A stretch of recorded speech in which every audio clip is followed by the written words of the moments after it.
ఇప్పుడు నేనేమంటున్నానంటే నేను నిజంగానే పోలీసులతోని రాష్ట్రాన్ని నడపదలుచుకుంటే ఎవ్వరు ఇంట్లోకెళ్ళి కూడా బయటకు వెళ్ళరు.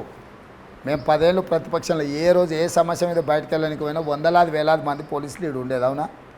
ఈరోజు హరీష్ రావు అయినా కేటీఆర్ అయినా ఇంకొకరైనా బందోబస్తు కల్పించి తిరగమంటున్నాం. ఎందుకంటే ప్రజాస్వామ్య స్ఫూర్తి అది. ప్రజల దగ్గరికి వెళ్ళండి, ప్రజా సమస్యలు తెలుసుకోండి, మా ప్రభుత్వం దృష్టికి తీసుకురండి, పరిష్కరిస్తాము. మీ పాత్ర అదే కదా.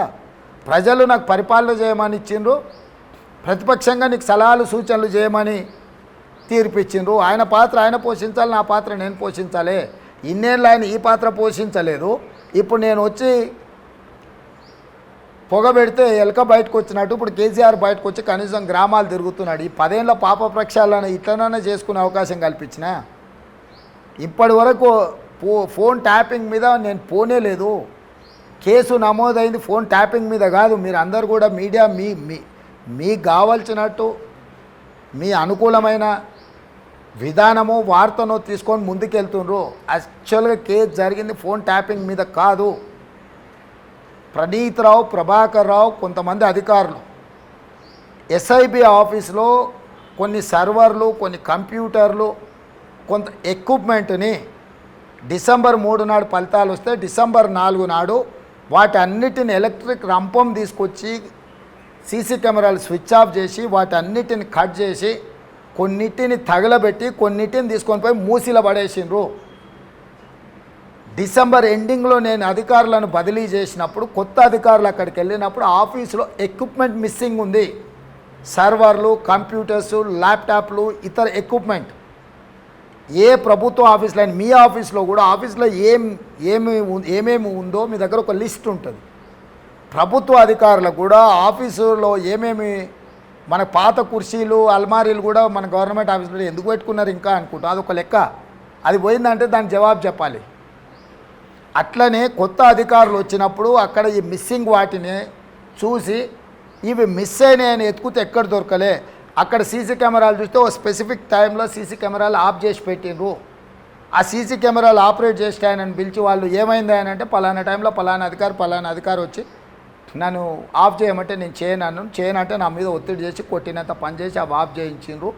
అందుకోసం మరి ఆఫ్ చేసి ఏం చేసిరంటే ఏంటోసారి కంప్యూటర్లు ఇవన్నీ తీసి ఎలక్ట్రిక్ రంపం తీసుకొచ్చి ప్లగ్లో పెట్టి రంపం పెట్టి అన్నీ కట్ చేసిండ్రు. కట్ చేసి ఏం చేసిర్రు అంటే కారు తీసుకుపోయి పెట్టి కొన్ని కార్లు బయటకు తీసుకెళ్ళిరు అని వాళ్ళు అట్లా ఒక్కొక్క అధికారిని పిలిచి అడిగిన తర్వాత వాళ్ళు ఇవి మిస్సింగ్ అని పెట్టిండ్రు. పోలీస్ స్టేషన్లో ఫస్ట్ ఎఫ్ఐఆర్ పంజగుట్టలో జరిగింది. ప్రభుత్వ కార్యాలయంలో ప్రభుత్వానికి సంబంధించిన హార్డ్ డిస్కులు, సర్వర్లు, కంప్యూటర్సు, ఇతర ఎక్విప్మెంట్ మిస్సింగ్ అనే కేసు పెట్టిండ్రు. ఆ మిస్సింగ్ కేసు ఎఫ్ఐఆర్ చేసి ఇవి ఎక్కడికి పోయినాయి, ఎవరు తీసుకెళ్ళిండ్రు, ఏం చేసిండ్రు, ఎవరు ధ్వంసం చేసిండ్రు అని వాటి మీద ఎత్తుకుంటే వెళ్తే తీగలాగితే డొంక గదిలినట్టు అది నెక్స్ట్ లెవెల్లో టెలిఫోన్ ట్యాపింగ్ చేసిండ్రు. ఆ డేటా మొత్తం ఇందులో ఉంది. ఆ డేటాను మొత్తం ధ్వంసం చేయడానికి డేటాను డిలీట్ చేయకుండా మొత్తం వ్యవస్థనే చేసిండ్రని ఆ అధికారులు వచ్చి చెప్పారు. తర్వాత కేసు ఆల్టర్ అయింది. సో ఇందులో ఎవరు ఆయన ట్యాపింగ్ చేసిండా, హ్యాకింగ్ చేసిండా, మేమెవరం కంప్లైంట్ చేయలే, మేమెవరం ఫిర్యాదుదారులం కాదు. ప్రభుత్వ అధికారులే ఫిర్యాదుదారులు, ప్రభుత్వ అధికారులే విచారణ చేస్తున్నారు. ఇంతవరకు కంప్లీట్ రిపోర్ట్ కూడా మేము తీసుకోలేదు. అందుకే నేను దాని మీద ఎప్పుడు స్పందించలేదు. ఇప్పటివరకు నేను ఎందుకు అఫీషియల్గా ఏది మాట్లాడలేదు. It is under process, under investigation. I cannot disclose anything being an A home minister or chief minister. So ఇంతవరకు అధికారికంగా నేను ఏది దాని మీదనే స్పందించలేదు.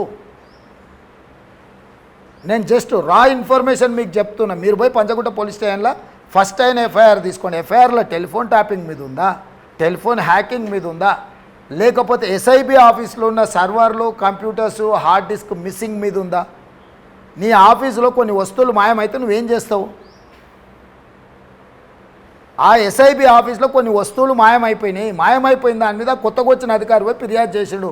సార్ నేను వచ్చినప్పుడు ఇవి లేవు, ఇవి ఉండాలి, ఇవి లేవు, దీన్ని మిస్సింగ్ ఉంది. ఎందుకంటే అతను జవాబు చెప్పాలి రేపు. అక్కడి నుంచి మొదలైంది, ఇక్కడికి వచ్చింది. ఇది ఇంకా ముందుకెళ్ళే క్రమంలో ఏం జరుగుద్ది అనేది నిజంగా నాకు కూడా తెలీదు. ఎందుకంటే ఎలక్షన్ కోడ్ ఉంది. నేను డీజీపీని కన్సర్న్ ఆఫీసర్లను పిలిచినంతవరకు నేను కూడా రిపోర్ట్ తీసుకోలే, ఫ్యాక్చువల్ రిపోర్ట్. రేపు అసెంబ్లీ సెషన్స్ వచ్చినప్పుడు డెఫినెట్గా అన్ని తీసుకొని అన్నిటిని అసెంబ్లీ ద్వారా ప్రజలకే చెప్తాము.